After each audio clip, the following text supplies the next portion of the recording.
Hello friends, I hope आप सभी लोग स्वस्थ होंगे, अच्छे होंगे। जिन्होंने भी अभी ट्वेल्थ ट्वेल्थ पास किया इसी साल, वो अपने अपने गवर्नमेंट एग्जाम की तैयारी कर रहे होंगे, जैसे यूपीएससी, एसएससी, सीजीएल और जैसे एसएससी, सीएचएसएल। तो उस इन सभी गवर्नमेंट एग्जाम के लिए जो कि इतिहास बहुत महत्वपूर्ण है।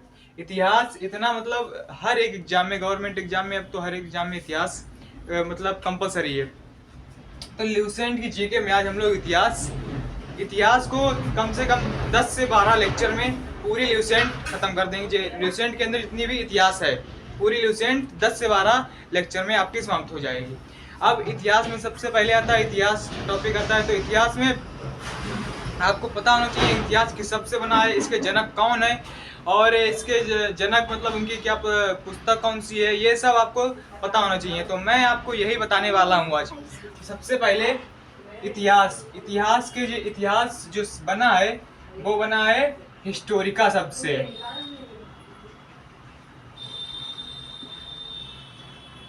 हिस्टोरिका शब्द से। अब हिस्टोरिका शब्द का जो अर्थ होता है, हिस्टोरिका शब्द अर्थ अर्थ होता है खोजों से प्राप्त ज्ञान। खोजों से प्राप्त ज्ञान अर्थात इतिहास के अंदर जितने भी खोजों हैं उनसे जो ज्ञान प्राप्त होता है हमको, वही इतिहास कहलाता है। समझे? अब इतिहास के एक बात आती है, इतिहास के जो जनक हैं या पिता कौन है। तो इतिहास के जनक हैं हेरोडोटस।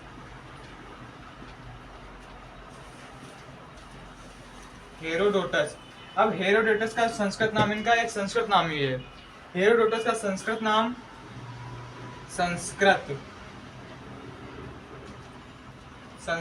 नाम हरिदत्त है।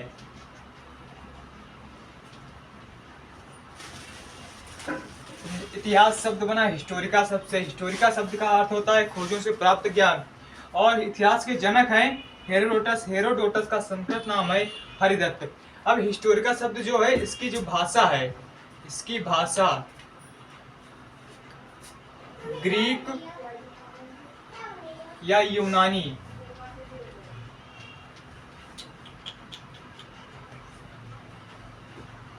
ग्रीक या यूनानी भाषा है इसकी। अब इतिहास का जो विभाजन आता है, ये आपने नोट कर लिया। इतिहास का विभाजन अब देखते हैं।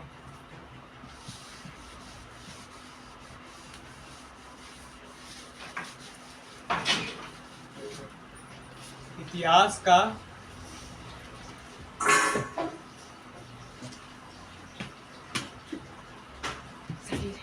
विभाजन, तो इतिहास का विभाजन किया था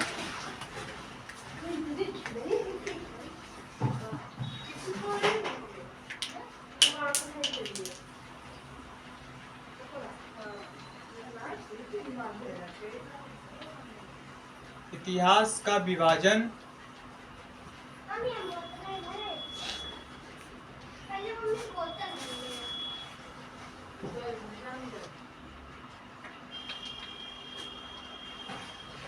क्रिस्टोफ सेलियरस ने किया था।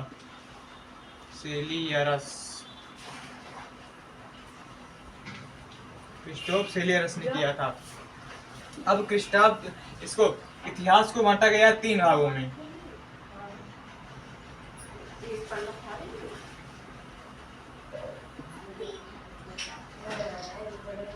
इतिहास को बांटा गया 3 भागों में। पहला आता है आपका प्राचीन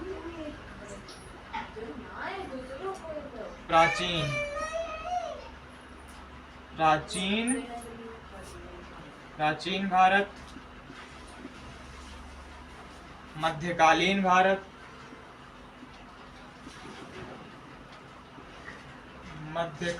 भारत, अब तीसरा इसमें आता है आधुनिक भारत।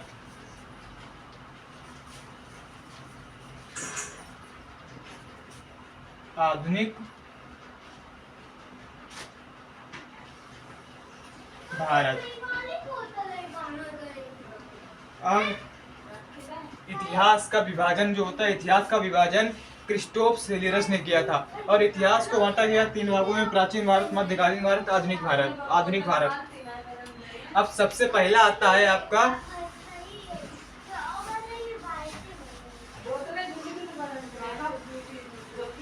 सबसे पहला आ जाएगा प्राचीन भारत। प्राचीन भारत। अब प्राचीन भारत को भी 3 भागों में बांटा गया है। प्राचीन भारत को 3 भागों में बांटा गया है। ये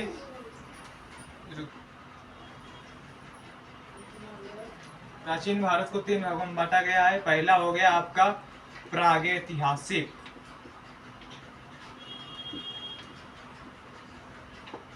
प्रागैतिहासिक काल, आद्य ऐतिहासिक काल,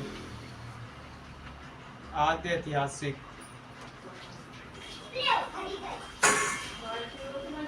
आद्य ऐतिहासिक काल। और इसके प्राचीन भारत में तीसरा आता है ऐतिहासिक काल। ऐतिहासिक, ऐतिहासिक काल।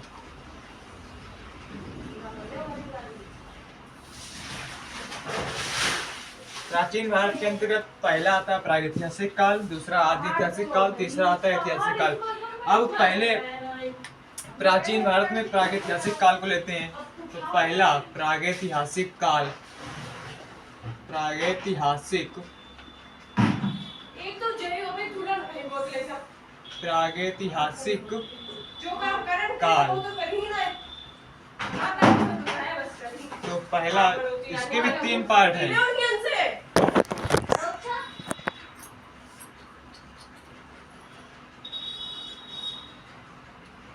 इसके 3 प्रागैतिहासिक काल के भी 3 पार्ट हैं।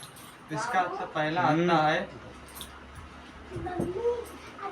पूरा पाषाण, पूरा पाषाण काल, मध्य पाषाण काल, मध्य पाषाण काल।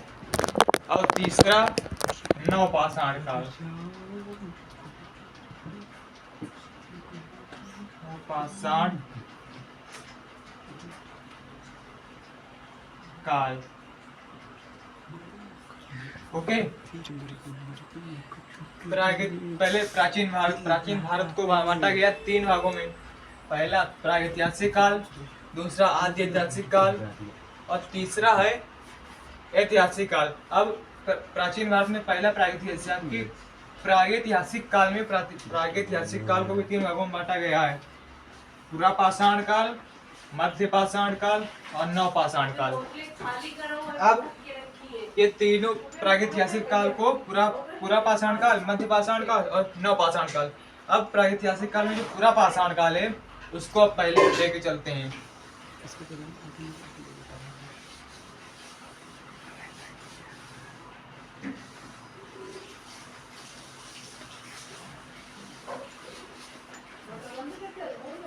पूरा पाषाण काल, पूरा पाषाण काल। अब पूरा पाषाण काल में सबसे पहले शिकार तथा आग के बारे में पता चला। मतलब पूरा पाषाण काल से ही शिकार और तथा आग जलाने के बारे में हमको पता चला था। मतलब पूरा पाषाण काल के लोग शिकार खेलते थे और आग का भी उन्होंने ही उत्पादन किया था। अब इसमें जो प्रसिद्ध स्थान, जैसे पूरा पाषाण काल में प्रसिद्ध स्थान पहला आपका होगा प्रसिद्ध स्थान। पूरा पाषाण काल में प्रसिद्ध स्थान, इसमें पहला नंबर आपका आता है भीमबेटका।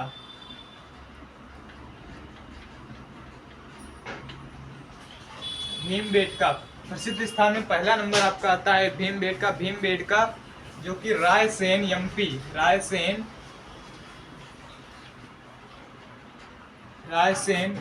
एमपी यानी मध्य प्रदेश में स्थित है। यहाँ पर शैलाश्रय चित्र मिले थे, शैलाश्रय चित्र प्राप्त हुए।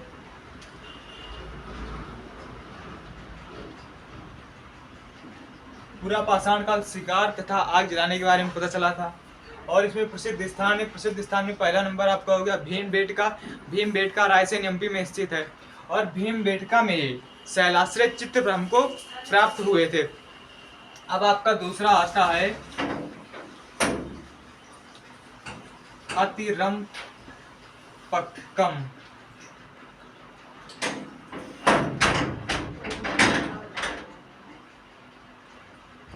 ये पहला हो गया भीमबेटका रायसेन एमपी में स्थित है और अतिरंपक्कम मद्रास में स्थित है।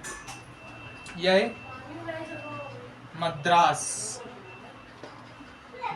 में, और इसमें हमको हड्डियों के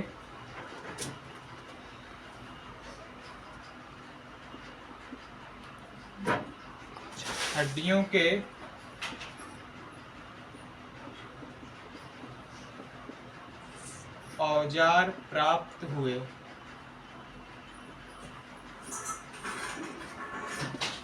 प्रसिद्ध पूरा पाषाण काल में शिकार तथा आग के बारे में पता चला था। और इसके प्रसिद्ध स्थान में पहला नंबर हो गया भीमबेटका जो कि रायसेन एमपी मध्य प्रदेश में स्थित है और भीमबेटका में ही शैलाश्रय चित्र हमको प्राप्त हुए थे। दूसरा नंबर आता है अतिरंपक्कम मद्रास में, इसमें हड्डियों के औजार हमको प्राप्त हुए थे। अब तीसरा जो इसका आता है, तीसरा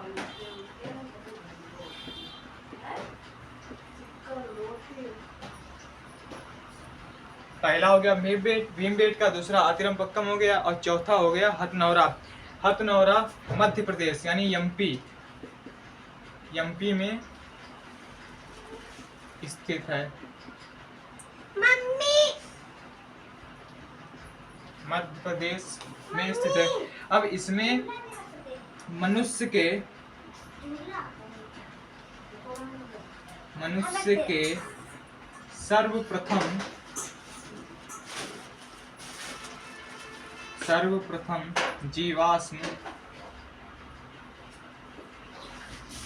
जीवाश्म प्राप्त हुए।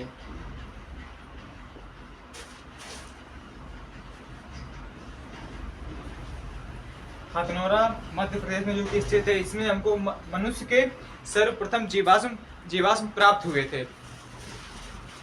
और इसमें एक नोट पॉइंट, मनुष्य के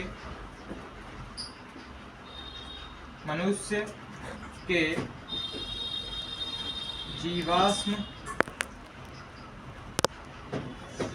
का पता लगाया था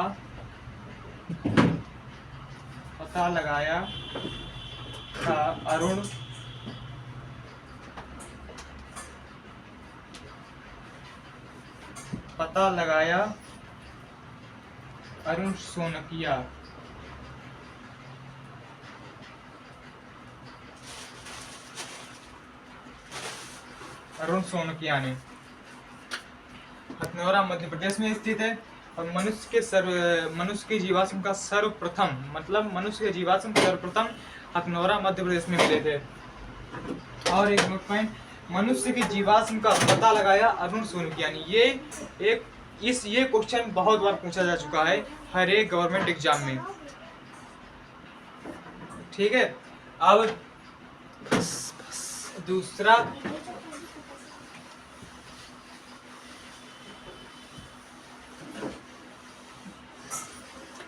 दूसरा आपका आता है मध्य पाषाण काल। इसका जन्म कल करेंगे। मध्य पाषाण काल आपको लेक्चर 2 में मिलेगा।